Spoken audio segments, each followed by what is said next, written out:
কাকসার medical কলেজে nursing ছাত্রীর রহস্যজনক মৃত্যু, তদন্তে পুলিশ। কাকসার মলানদিঘি এলাকার একটি বেসরকারি মেডিকেল কলেজে এক নার্সিং ছাত্রীর রহস্যজনক মৃত্যু ঘিরে চাঞ্চল্য ছড়িয়েছে। মৃত ছাত্রীর নাম সুপ্রিয়া কোটাল। তিনি দ্বিতীয় বর্ষের ছাত্রী, যিনি পাণ্ডবেশ্বরের বাসিন্দা। শুক্রবার দুপুরে সহপাঠীরা সুপ্রিয়াকে ডাকাডাকি করলেও কোনো সাড়া না পেয়ে ফোন করেন, কিন্তু তার ফোন বেজে গেলেও রিসিভ হয়নি। এরপর সন্দেহ হওয়ায় তারা হোস্টেল কর্তৃপক্ষকে খবর দেন। কর্তৃপক্ষ দরজা ভেঙে সুপ্রিয়াকে ঘরে পড়ে থাকতে দেখে দ্রুত হাসপাতালে নিয়ে যান। সেখানে চিকিৎসকরা তাকে মৃত বলে ঘোষণা করেন। ফোন করে বললো আপনার খুব সিরিয়াস আছে, আইসিইউতে ভর্তি আছে, আপনার তাড়াতাড়ি আসুন। এইটুকু বলে। কি বললো? আইসিইউতে ভর্তি আছে, শরীর খারাপ আছে, তাড়াতাড়ি আসুন। কোন কলেজে পড়তো? এই আইকিসুটিতেই পড়তো, সনকাতে। পড়াশোনা করতো? Supriya Kotal, second year, junior second year. কখন গেল ফোনটা আপনাদের কাছে? ফোনটাই আপনার 12টা, 12:30টার সময়। কি বললো? বললো যে ওই হঠাৎ শরীর খারাপ, আইসিইউতে ভর্তি আছে, আপনারা আসুন। এইটুকু বললো। আপনার বাড়ি কোথায়? আর কিছু বললো। মৃত ছাত্রীর পরিবারকে খবর দেওয়া হলে তারা হাসপাতালে পৌঁছান। সুপ্রিয়ার মা মহুয়া কোটাল জানান, দুপুর 12:30টার সময় তাদের জানানো হয় যে মেয়ে আইসিইউতে ভর্তি রয়েছে, কিন্তু হাসপাতালে এসে দেখেন সে আর নেই। আত্মীয় পাপাই রক্ষিত জানান, সুপ্রিয়া পরীক্ষায় ফেল করা নিয়ে চিন্তিত ছিল, তবে তার মৃত্যু নিয়ে তারা কিছু বুঝে উঠতে পারছেন না।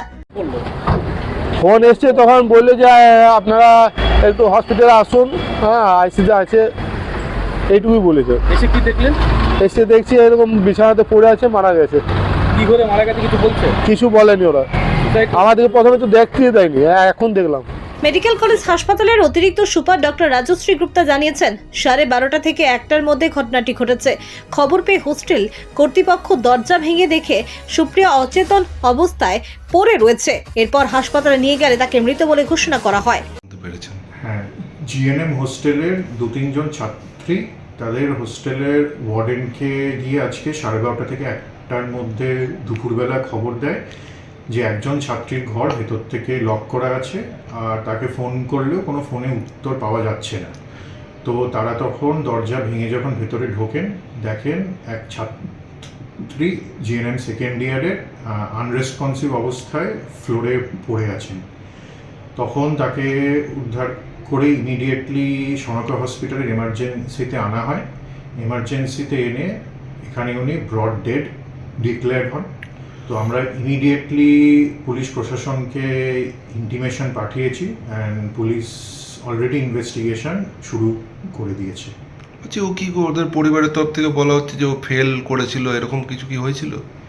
দেখুন, সেরকম আমাদের তরফ থেকে এখন কিছু জানার নেই। সেটা রেজাল্টের অ্যানালিসিস না হলে তো, ওর পরীক্ষার রেজাল্টের কিছু ইয়ে না করলে তো আমি জানতে পারবো না, বা তার ইনফরমেশন বার না করলে। এখন অবধি প্রিলিমিনারি আমাদের কাছে সনকা হসপিটালের তরফে এইটুকুই খবর আছে যে আনরেসপন্সিভ অবস্থায় একজন স্টুডেন্টকে হোস্টেল থেকে আনা হয়। বাকিটা police investigation. We have declared the person as brought dead, unfortunately, and we have informed the police administration about it. ঠিক আছে, আপনার নামটা, ডেজিগনেশন? আমি ডক্টর রাজশ্রী গুপ্ত, সনকা হসপিটালের অ্যাডিশনাল মেডিকেল সুপারিনটেন্ডেন্ট। পুলিশ ঘটনা তদন্ত শুরু করেছে এবং সুপ্রিয়ার ঘর থেকে কিছু জিনিসপত্র উদ্ধার হয়েছে, তবে মৃত্যুর প্রকৃত কারণ এখনো অজানা।